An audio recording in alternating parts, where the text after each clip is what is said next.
We can measure time, but we cannot measure loss. As a free society, we have an obligation to never forget the sacrifice of those fallen officers and their families. Their memories must never be forgotten. On May 15th, we will gather on the west front of the United States Capitol in Washington, D.C. to honor our fallen brothers and sisters of law enforcement who have made the ultimate sacrifice. Attended by thousands and televised on C-SPAN for the world to see, the National Fraternal Order of Police will host its annual National Peace Officers Memorial Service. Planning for this event is a year-long labor of love for a small army of selfless volunteers. I am Patrick Yoes, National President of Fraternal Order of Police. This is the Blue View. Dianne, thank you for joining us on a Blue View podcast again, talking about Police Week. We're doing a series here where we're identifying just what it takes for us to do Police Week. Just the small army that makes this week happen, all of the events that happen, all of the workshops, and really what our ultimate goal is. But before we dig into all of this, for our viewers, those that may not know you, tell us a little bit about yourself. Yeah, thanks, Pat. Well, thanks for having me on here, too. I love to talk about National Police Week. It's one of the coolest things that COPS does in partnership with FOP, National Law Enforcement Memorial Fund. It's a really big week for everybody, so it's a really great to be here to talk about that. So my name's Dianne Bernhard, and I'm the Executive Director of Concerns of Police Survivors, also known as COPS by many of you, probably. And our organization supports the family members and coworkers of officers who have fallen in the line of duty, and we provide all kinds of services for them, and National Police Week being one of the main ones we do. Just a little bit about me is I'm retired law enforcement from Columbia, Missouri area, and when I retired, I knew that I wanted to continue to work in the law enforcement culture, and in the COPS organization. It's probably about one of the most meaningful places that I can work within the law enforcement culture. Yeah, I tell you, and I have to tell you that it's an honor to work alongside COPS. Well, our interests align, and we do some great work together. I appreciate your leadership and all of your board. I just have nothing but great things to say about the great work that's done by COPS. For those that might not be familiar with COPS, why don't you tell us a little bit about the organization itself? Oh, absolutely. So our organization it's a national organization, and it's composed of, we have 55 chapters around the country. So when there is a line of duty death, we'll have a chapter that will respond in some fashion. It'll either be right away if the agency requests it, or it may be a week or two down the line. And we'll make contact with those families and have conversations with them to let them know that they're not alone as they go through their grief, and that other people have been through a law enforcement death, which I know you know, but it's a very public event that families go through, where the grief is right there on the front pages of the newspaper, or right there on the internet, and they go through that, and it's extremely difficult for families to do that. So we're there to provide them support as they go through that, and help them find their benefits that may be available for them, and help them file for those. And then we'll provide programming for them where spouses can meet other spouses, or even kids can meet other kids that have lost a parent in the line of duty. And they get a lot of peer support from that. And so we host about, right now it's 13 hands-on programs that we're going to be hosting this year for survivors. We also offer scholarships for the children and for the spouses of our fallen officers, and we'll pay for kids counseling if health insurance plans aren't good enough to get counseling for the kids. We'll make up that difference for those families. We host a lot of training for law enforcement on how to respond to line of duty death, and how to basically deal with the stress and trauma of their career, hopefully to get them retired and in a good spot, not let the job have too much of an effect on their personal life. And then we also host, alongside FOP, the National Police Week every year, where we bring survivors from across the country to DC for the events of National Police Week.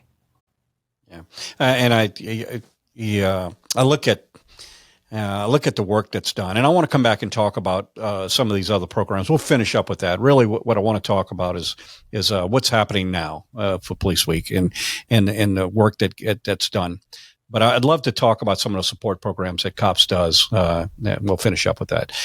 Let's talk about Police Week. I've been coming here for longer than it's than a minute. And I've probably been to 25, 30 memorial services here in Washington, and always just blown away by just all of the moving parts that it takes to put on Police Week. Put on the memorial services, all the tributes we do, all the workshops that are done. And I think most people, if they're part of COPS, if they're coming because they're a surviving family, well, they know what's happening there, but they may not see the other side. If you're coming here to pay respects and pay honor to our fallen, well, at the same time, you may not know the things that are happening over on the COPS side. And I think it's important for anyone who's participating in Police Week to understand all of the moving parts that it takes and really what the true intent of Police Week is, to honor our fallen, but also find strength from each other. So if you could kind of walk us through, as I said, I've come here and I'm always in awe when I go to the Cops Hotel and I see all of the workshops. I see all of the interaction with people that share the same grief and share their stories because they're in this together, and the healing that is done. So if we could, let's just start from the very beginning of the planning of what it takes in order to put on an event like this, because of its sheer size, but not only put on an event of what we call Police Week, but all of the things that are done during that week to help families find strength.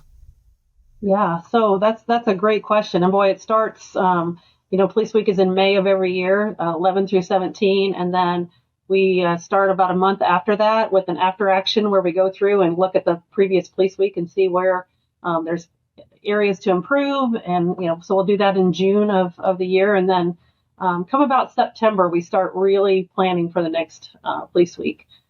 We have a committee that meets. It's probably 30 different organizations from the DC area.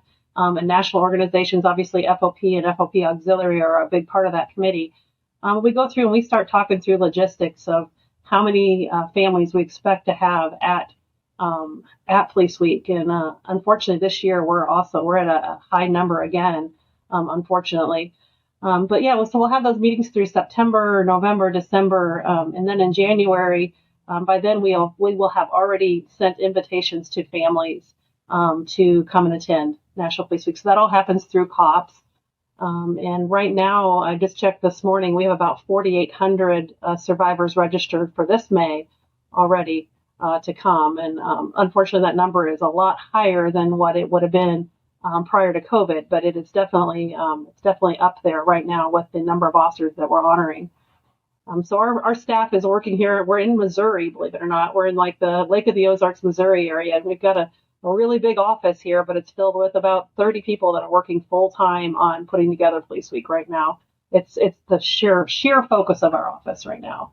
So we have a whole team of people that are literally answering the phone. We've booked about 2,200 hotel rooms on the peak nights of Police Week, and we're trying to get all the family members into those hotels so they can get transportation, and that everything from the time they arrive at the airport until they leave is seamless and can cause them the least amount of stress that we can possibly have in a week that can be really stressful.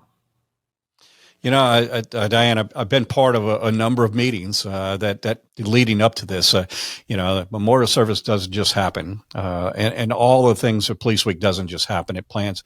There's a whole lot of planning that I think most people would be just totally amazed to see all the moving parts. But you hold regular meetings on Police Week, and having to do with the logistics of everything from families arriving at the airport to escorts to honor guards meeting them when they get off the plane to how do we coordinate all of these different aspects of transportation and where they need to go, all of this. So let's just talk about those meetings that you have regularly throughout the year, several times, some in person, some virtual. But in order to keep a number of agencies here in the DC area that are part of this finely tuned machine, the logistics of making that happen. It's those meetings themselves are probably 30, 40, 50 people by themselves, just to show the magnitude of it. Yeah. So the meetings, they're actually just retiring from law enforcement. It's one of the meetings I go to that I'm probably most proud of. I mean, if you go to those meetings, you can't be a part of law enforcement and not be proud of the cooperation that takes place between agencies and jurisdictions. It's like nothing you can ever really see. I've never seen it anywhere else, but it's pretty cool.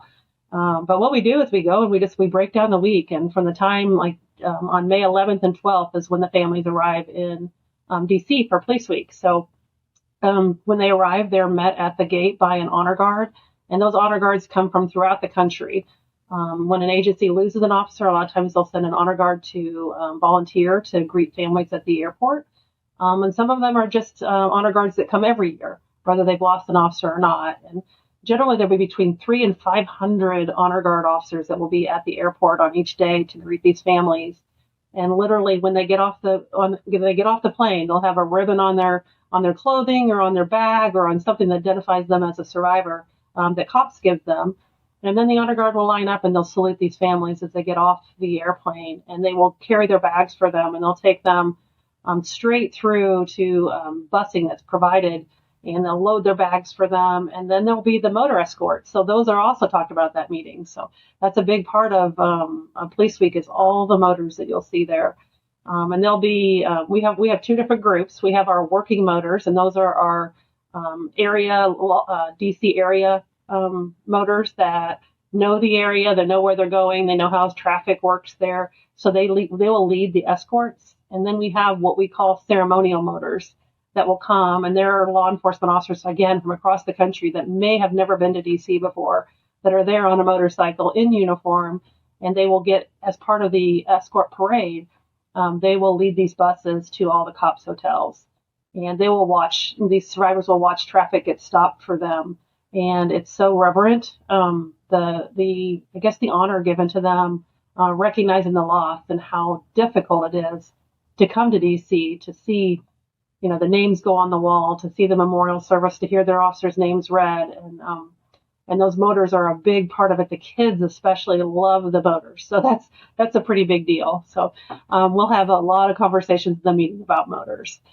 And then it goes from there. We'll have your different events on May 13th, the Candlelight Vigil. We'll talk through all the logistics of how do we get the survivors from the hotels to the Candlelight Vigil in their seats by, 7:45 when the vigil starts at 8.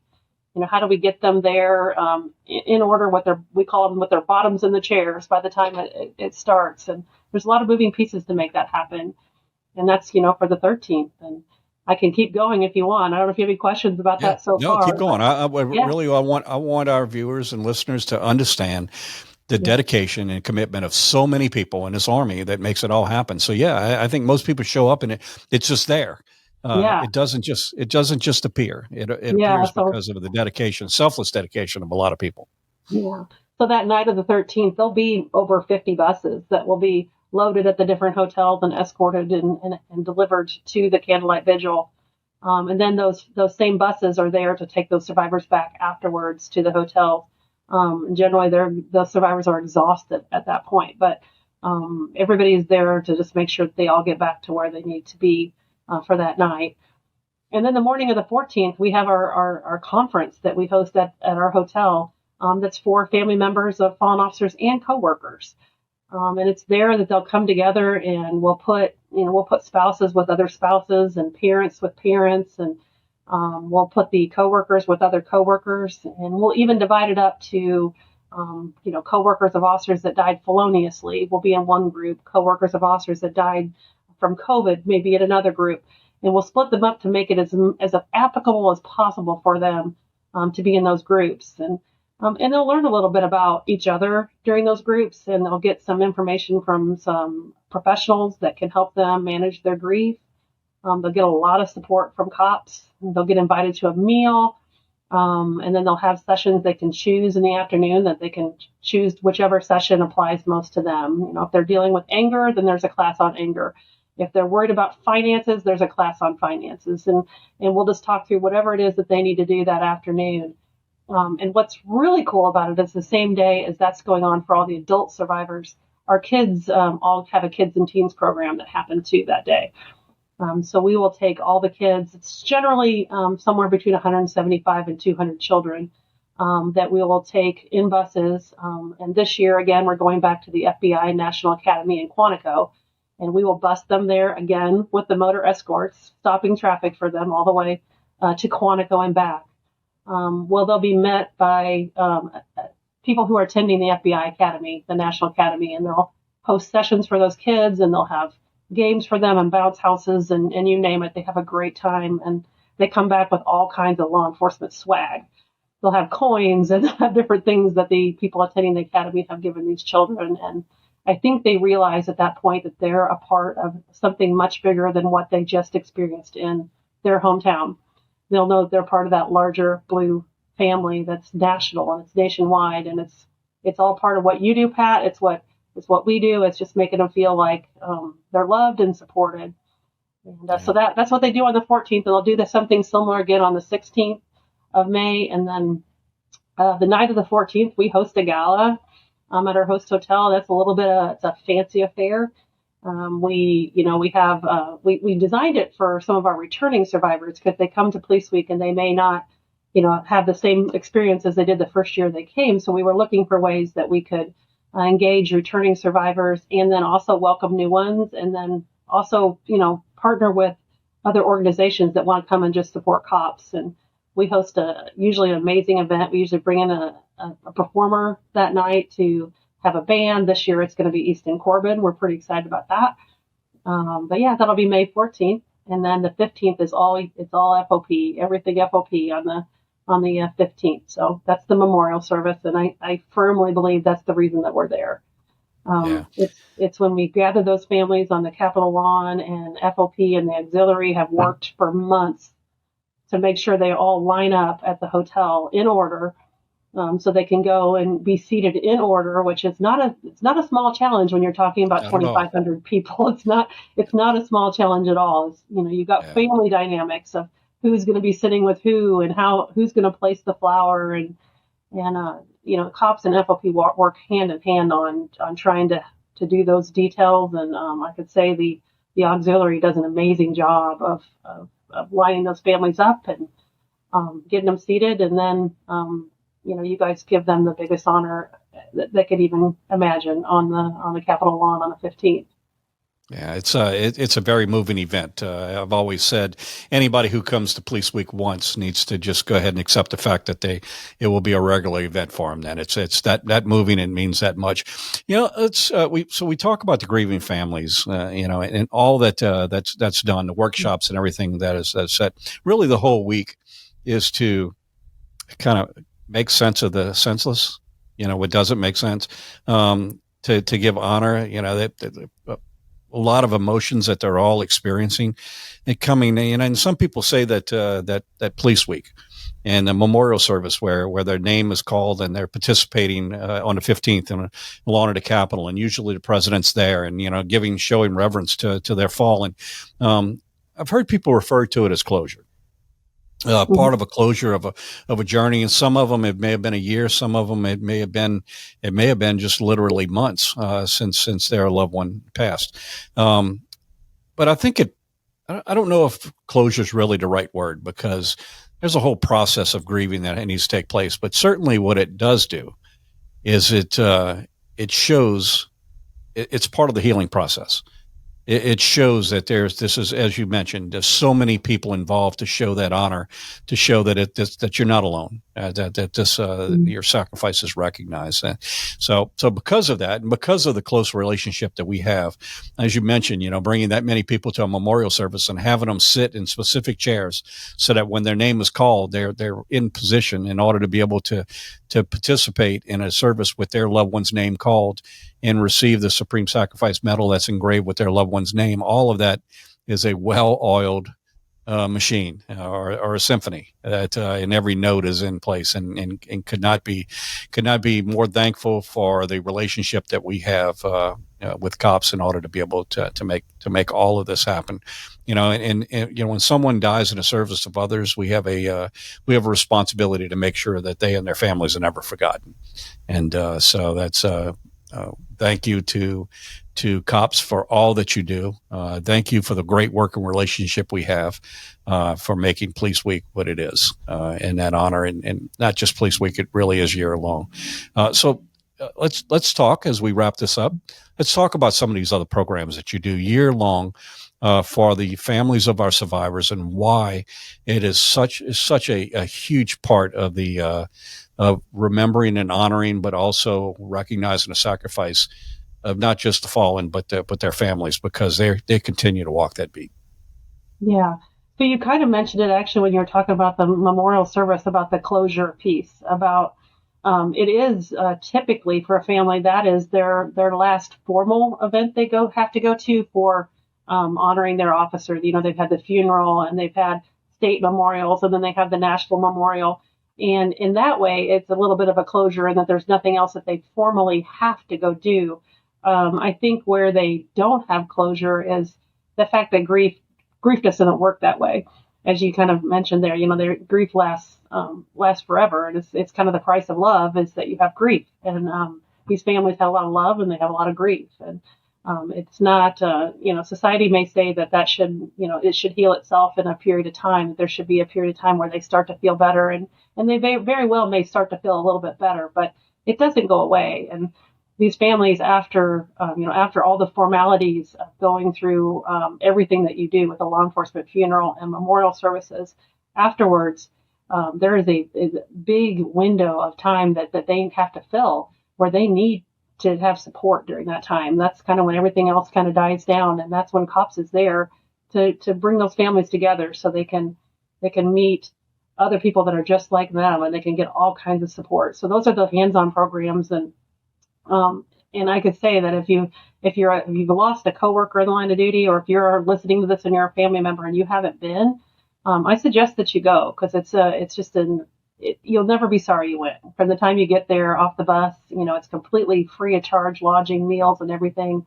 But you will meet people that you may have not physically met, but you will connect with within minutes of being at the retreat. And it starts with the spouses, the parents, and, you know, even 6-year-old kids.